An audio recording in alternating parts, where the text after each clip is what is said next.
Fue un trabajo de 14 meses, más o menos, desde que nosotros teníamos reportes de la Auditoría Superior de la Federación sobre irregularidades en la Secretaría de Desarrollo Social de Veracruz, que fue la primera dependencia donde nos pusieron la alerta de, oigan, chequen en particular esta dependencia porque en el 2013 se habían detectado que estaban manipulando la ley para montos muy grandes de dinero, dividirlos en contratitos chiquititos y evitar licitaciones públicas. Pero pues ese era nuestro punto de partida, en realidad eran denuncias y eran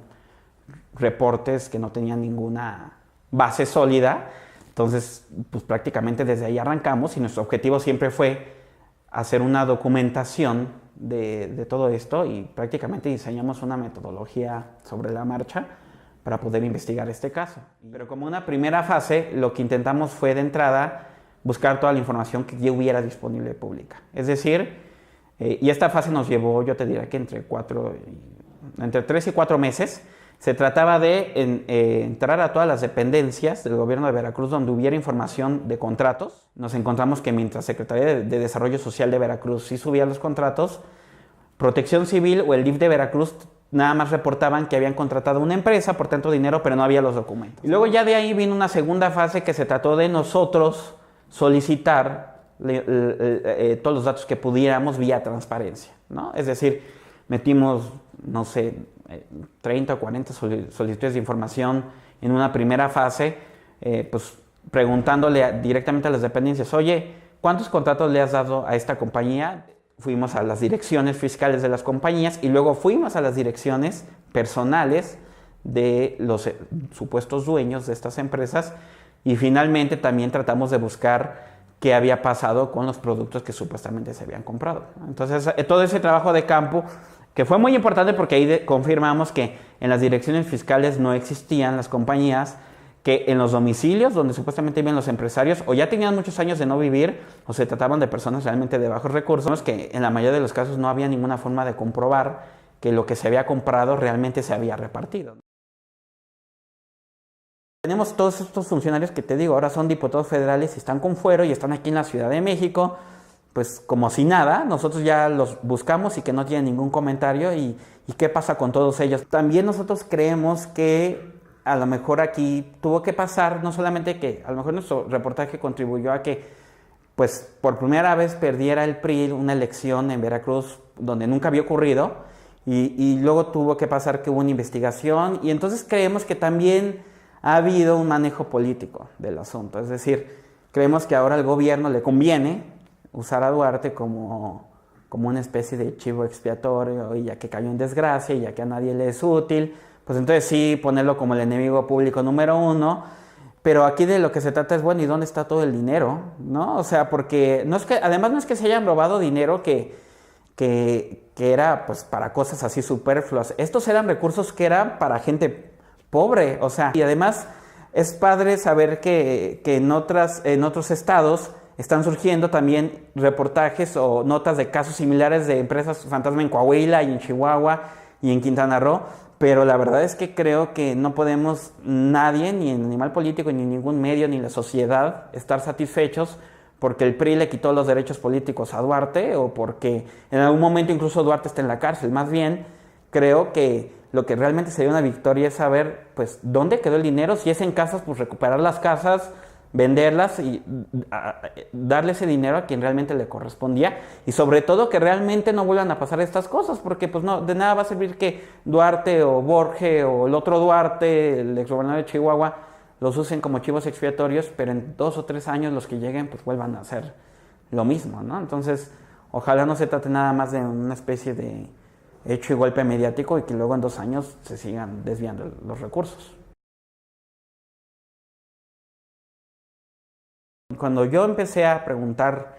en Veracruz, cuando yo ya viajaba y preguntaba sobre contratos, incluso cuando yo le preguntaba aquí a México a diputados de Veracruz, la reacción siempre era como de mucho escepticismo. Incluso me decían, oiga, ¿y no le da miedo estar preguntando esas cosas? Porque pues aquí matan a los reporteros que preguntan cosas así. Entonces ellos, era una reacción de mucho temor hacia ellos, pero además como de sorpresa de que nosotros fuéramos y preguntáramos eso. No, al final, cuando Cuando me buscaron a través de este intermediario en Veracruz, que me hablaron directamente a mi teléfono celular, yo iba en un taxi y esta persona me dice que quería hablar conmigo, yo estaba en Veracruz todavía, entonces me dice, no, ¿me puedes checar mis datos para que veas que soy quien te digo ser? Entonces yo cuelgo y pongo su nombre en mi celular y lo primero que me sale es que él era un colaborador del jefe de la policía, de Arturo Bermúdez. Y ahí sí, la verdad, de inmediato yo les dije a mis jefes en México que me estaba buscando esta persona y ellos me dijeron casi de inmediato, regrésate. En mi caso particular, pues fue un intento de soborno para que no se publicara el reportaje. Sobre todo, su intención era que no se publicara o que por lo menos no se publicara antes de las elecciones que iba a haber en Veracruz. Pues él recibió presiones, ¿no? Además, en el caso de él sí vive en Veracruz, o vivía, no lo sé actualmente, pero él sí recibió presiones. De acuerdo a lo que ya publicó Daniel Moreno, el director de Animal Político,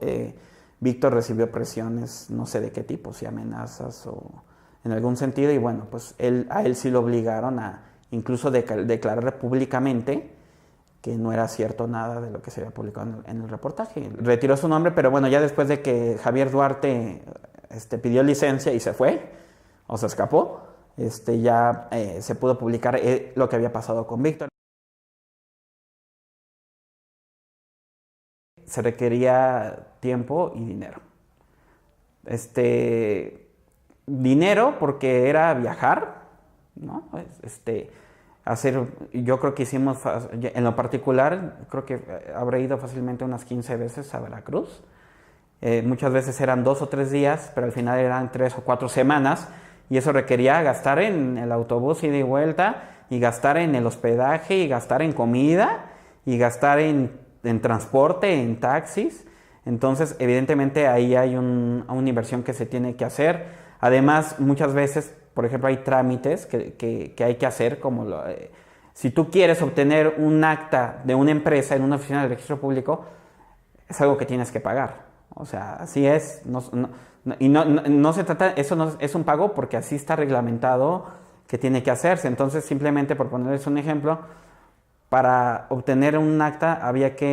constitutiva había que invertir como 500 pesos en el trámite y estamos hablando de 24 empresas, ¿no? Fue una conjunción de esfuerzos entre una asociación civil que nos apoyó y entre la gente que ya había donado desde el año pasado en este esquema que se llamaba Amigos de Animal, que ahora este año es un esquema que se transformó en una especie de fondeo que se llama Yo Elijo Animal a través de Fondeadora. Pues la verdad es que sin el apoyo de la asociación civil, ya sea de esta ONG o de las personas de fuera, nosotros con recursos propios nunca lo hubiéramos podido hacer.